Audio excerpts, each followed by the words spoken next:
Joshua, for nice introduction. Very good evening to all. I hope everyone is doing well and safe. So, Joshua, can you please enable my screen sharing for Skill Development India? Yes, sir. The access has been given, sir. Skill Development India. Please give it for Skill Development India. Okay, 1 minute, sir. Yeah. So, as Joshua introduced, so we are into conversion of existing petrol diesel cars into electric. So, with Sir, regards the to access has that, been given, sir. The access has been given to yeah. skill. All right. So we are into conversion of existing petrol diesel cars into electric. That's nothing but retrofitting. And before starting, my session, I would like to thank both organizations for giving us opportunity to reflect upon EV policies and how e-mobility will flourish in India. So yeah, if you look at today's scenario in India and present level of automotive industry in India, automotive industry in India is the fourth largest in the world, having annual turnover of around $100 billion and employing about 32 million people. And if you look at two-wheeler industry and tractor manufacturing, so we are doing very well in these segments, and our automotive industry is contributing a good amount to GDP also. So if you look at overall, so automotive industry is in India is growing, and if you look at how EVs are connected to us, so EVs are connected to us through our transportation system. So if we have a quick look at transportation system, we use transportation system for transportation of people, animals, goods, and all. So whether we are talking about a conventional vehicle transportation system or electric vehicle transportation system, we will be requiring four major elements that are infrastructure, vehicles, operation, and policies. So as we know, there are different modes of transportation: airways, railways, roadways, waterways. And India, so these four are very well known: airways, railways, roadways, waterways. So gradually, each mode of transportation is getting electrified. So that will be having a positive impact on economy, environment, as well as planning. And yeah, so definitely when we are talking about electric transportation system, we will be requiring infrastructure, vehicles, operation, and policies in place. So yeah, as we are aware that electric vehicles, they require electricity for charging, right? So definitely we have to make sure, we have to be very conscious about our energy sector. So we have to invest in our renewable energy sector in a good way, so that we will be able to cater the need or the demand that will emerge because of usage of electric vehicles in coming time. So I will quickly tell you about retrofitting. So why retrofitting or why electric vehicles and all. So when we are talking about electric vehicles, we are having two approaches. Either we can go for retrofitting or we can go for new electric vehicle. So when we are telling about retrofitting, so there are three major problems that our nation is facing: traffic congestion, air pollution, and vehicle scrapping. So if we can, convert few of these vehicles into electric, definitely I agree that EV is the way forward, but retrofitting can be the need of our. All right. So what I mean, if we want to solve traffic congestion, air pollution, scrapping of the vehicle simultaneously, definitely retrofitting can be the best solution. And a fraction of these cars can be converted into electric, and a fraction of the gray area or the pollution can be reduced. So we are aware that there are so many problems happening because of pollution and all. So now we'll have a quick look at how e-mobility in India is flourishing, or how e-mobility in India is developing. So government is supporting e-mobility startup. Government of India is supporting e-mobility startup via different push in budgets and all. Another main point I would like to reflect some of the thoughts from our first speaker, CEO of M-Auto, as she said, unemployment is definitely an issue in our country. Unemployment is definitely an issue, but bigger than that, unemployability is the problem. We don't have skilled workforce. We don't have people having enough knowledge about electric vehicles. We don't have engineers. See, we have around 10,000 plus engineering institutes in India, but very few of them are getting placed in core industry, and they are getting into the industry that they are actually striving for or looking for. So definitely unemployability is a problem. And if you look at opportunities or career building opportunities in EV sector, Blueprint is ready for 10 million e-mobility jobs. So I'm not telling it from my end. So government of India has planned to create a specialized workforce to support its electric mobility mission, which will generate around 10 million e-mobility jobs. So this data is available already, in the newspaper and even on government portals and all. So another thing, Niti Aayog. So Niti Aayog is pushing electric vehicles to sell only electric vehicles by 2030 via its Niti Aayog's e-mobility plan. And if you look at 2019 budget, so electric two-wheelers were, manufacturing of electric two-wheelers was getting a good support because of, e-mobility push from the government. So as our fellow speakers told about National Electric Mobility Mission Plan, we have different initiatives from Government of India. National Electric Mobility Mission Plan 2020 is there to adopt hybrid and electric vehicles to save the fuel, to reduce the pollution, to create job opportunities. And in order to achieve this National Electric Mobility Mission Plan 2020, government rolled out FAME India, faster adoption and manufacturing of hybrid and electric vehicles, right, to encourage adoption of electric two-wheelers, e-rickshaws, electric four-wheelers, hybrid four-wheelers, and electric buses. So apart from National Electric Mobility Mission Plan, apart from FAME, we have different industry associations that are pushing electric vehicles. Society of Manufacturers of Electric Vehicles, SIAM is there, LEAD is there, those who are actually pushing electric vehicles so that people will become more aware about EVs and they will adopt electric vehicles. So I would like to convey this point that it's not like electric vehicles, they started in 2007 or 2010, something like that, because around 2010, when Tesla came into the picture, everyone started talking about electric vehicles, everyone was talking about electric vehicles.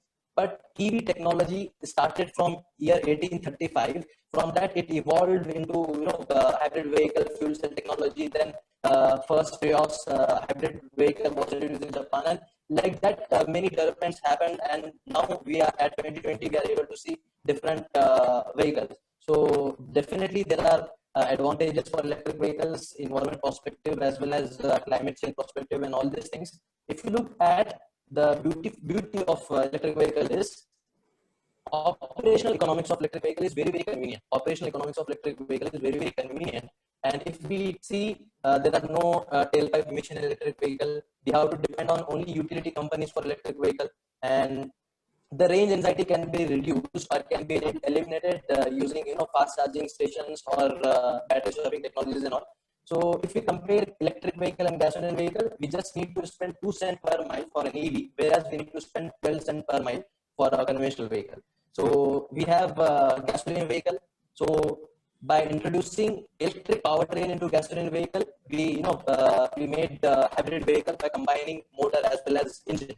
Then by providing a plug-in facility to hybrid vehicle, we emerged as plug-in hybrid vehicle. Then as the special case of series hybrid vehicle, we have fuel cell vehicle. And a very well-known electric vehicle that is a basic thing that is having battery, motor, controller, no engine, nothing. So there will be different charging technologies as specified by last speaker. So like that, these are different types of electric vehicle. So battery electric vehicle, plug-in hybrid electric vehicle, hybrid electric vehicle. Then again hybrid electric vehicle, we have a series hybrid vehicle, parallel hybrid vehicle. So definitely we must have a complete understanding about these different technologies so that we will get a clarity about what are the components are being used in EV, like different batteries, different motors, different controllers and all. So yeah, if you look at global EV market, so global EV market is definitely growing. As India is heading towards e-mobility nation, other countries are also heading towards e-mobility nation. So in India, every state is trying to adopt electric vehicles, try to acquire electric vehicles, and every state is contributing via its own EV policies and different things. So Maharashtra, Gujarat, Uttar Pradesh, Haryana, Delhi, Tamil Nadu, they are doing very well in terms of adopting electric vehicles. So this data I am reflecting till August 2019 as per the EV sales report. So yeah, so if you look at today's time in Indian EV industry, so we have electric bicycles.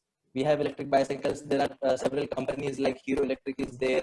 Then Hulikel is there. There are different companies those who are manufacturing electric bicycles. So it's a electric mobility product. Then we have electric scooters.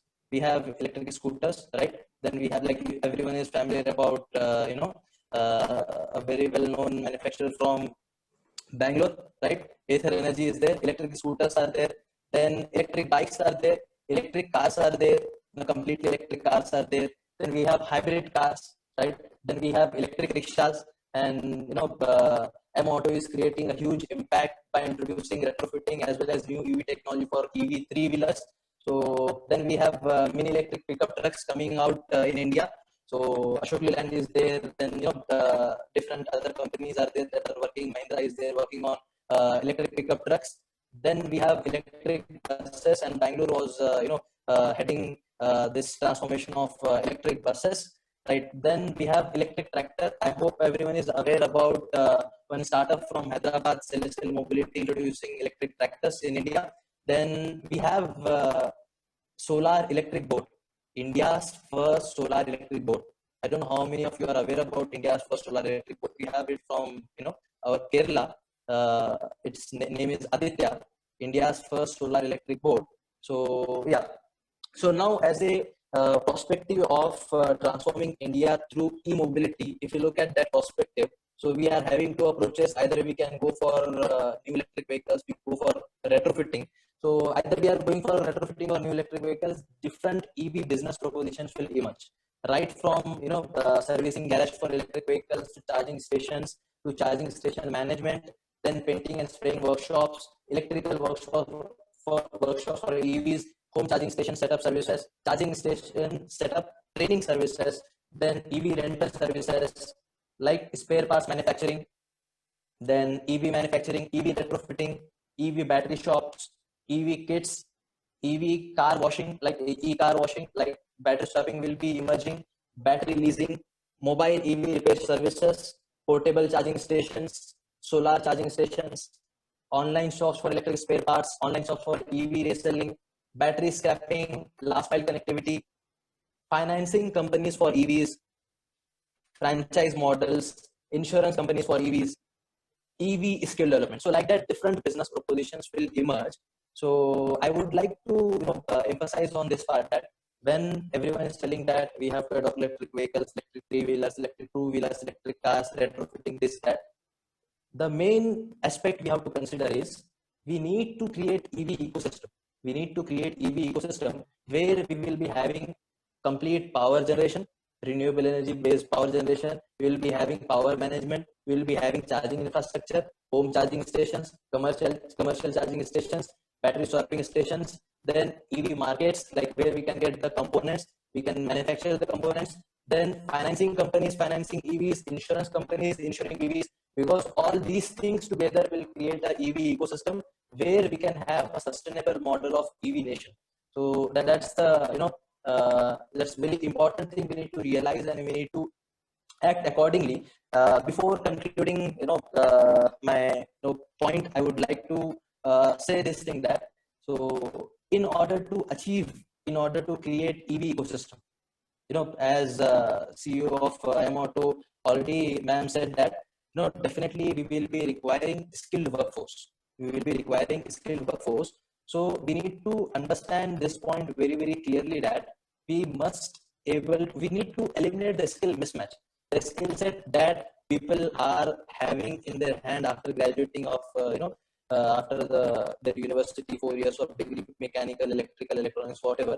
They are not having the skill set that is feasible for the industry, right? They are not. So we need to eliminate this skill mismatch. So we need to create the EV skilled workforce so that we can grow as a EV nation. So for that purpose, we have to come up with a good models. That's how we as a skill shark started, in order to eliminate the skill mismatch and in order to spread the EV awareness. And I'm glad to share that in past 40 days we have trained 500 plus faculties from Pan India and 2000 plus engineering students in this EV technology. So like that, we have to come up with programs for making people aware about EV technology, making people aware about how they can learn about electric vehicles, because whether engineer or is a businessman, they have to learn about electric vehicles.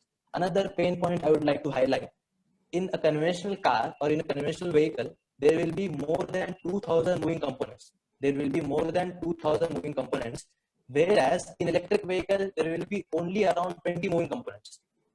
So when there are only 20 moving components, we need to understand the need that all those businesses that are happening because of that 1980 components, right? 18 plus or minus you can take. So those components, how those business models or those business propositions will survive. So definitely people have to learn about EV technology. They have to come with different business propositions, and I would like to congratulate M-Auto for various business propositions that they have created, business on wheels, and then this EV shared mobility and all. So definitely last mile delivery, logistic, and these verticals will be getting electrified in coming time, and we will be having a great future as a EV nation. By creating a complete EV ecosystem where we are having charging infrastructure, we are having energy generation mechanisms, we are having skilled workforce, all these things together. So yeah, with this thing, I will not take much time because it's already too much time we have taken from our participants. So yeah, we can go ahead with the question and answer. Like if anyone is having any doubt or question, yeah. Yes, sir. Sir, the first question is, can you tell us the difference between an electric car and a plug-in hybrid? Yeah. So see what happens in hybrid car. I would like to take you to the slide so that you people will understand it in a better way. So when we are talking about a gasoline vehicle, so in gasoline vehicle there will be a fuel filler through which we are filling the fuel. This fuel is getting stored into the fuel tank. From the fuel tank, we are like pushing it, or we are pumping it with the engine, and engine is generating power and torque that is getting utilized to power the vehicle. So that's simple about gasoline vehicle. When we are talking about hybrid vehicle, we are introducing an electric powertrain that will be having a battery motor controller. And I hope you are able to see my screen. Yes. So let me, yeah. Yeah. So in my screen, if you are able to see the power electronic control, there is nothing but the motor controller. And here the motor is there, electric traction motor and a battery pack. So these battery motor controller will be assisting the engine in order to propel or in order to move the vehicle. So that is about hybrid vehicle. And when we come to plug-in hybrid vehicle, see here in hybrid vehicle we don't have facility to charge this traction battery through external supply. Whereas when we are talking about plug-in hybrid vehicle, we will be having an external charge port to charge this battery pack. So this is plug-in hybrid vehicle. And when we are heading towards battery electric vehicle or electric vehicle, that will not be having engine at all. So there will be a battery motor controller, and we can charge the traction battery using a plug or charge. Yeah. Thank you, sir. The next question, sir. Where does the battery charge, and generally how long it takes? Can you just give us few points on it, sir? It might vary from Sure. might vary from vehicle to vehicle, but if you could just give some inputs on that, sir. Yeah. So charging, why we require charging? Because see, battery is our energy storage system. Battery is nothing but energy storage system. We are storing the energy that we are going to utilize to run our vehicle. So there is a ratio, or there is a factor called watt hour per kilometer. That is nothing but energy consumption.